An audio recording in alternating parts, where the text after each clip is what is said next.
আসসালামু আলাইকুম।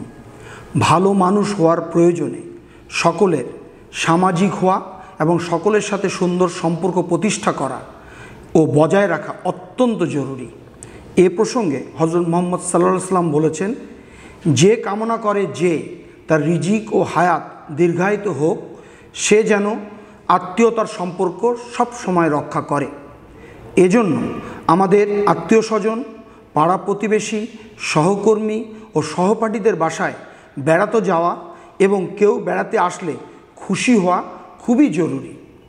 এই সম্পর্ক যত ঘনিষ্ঠ হবে, পারস্পরিক সহমর্মিতা ও দায়িত্ববোধ তত বাড়বে।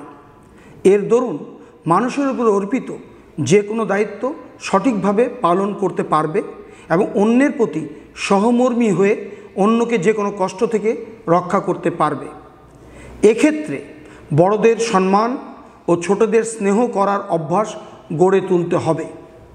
এ প্রসঙ্গে হযরত মুহাম্মদ সাল্লাল্লাহু আলাইহি ওয়াসাল্লাম বলেছেন, যে ব্যক্তি ছোটদের স্নেহ ও বড়দের সম্মান করে না, সে আমাদের অন্তর্ভুক্ত নয়।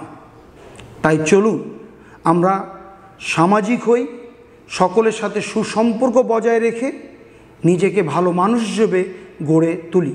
আসসালামু আলাইকুম।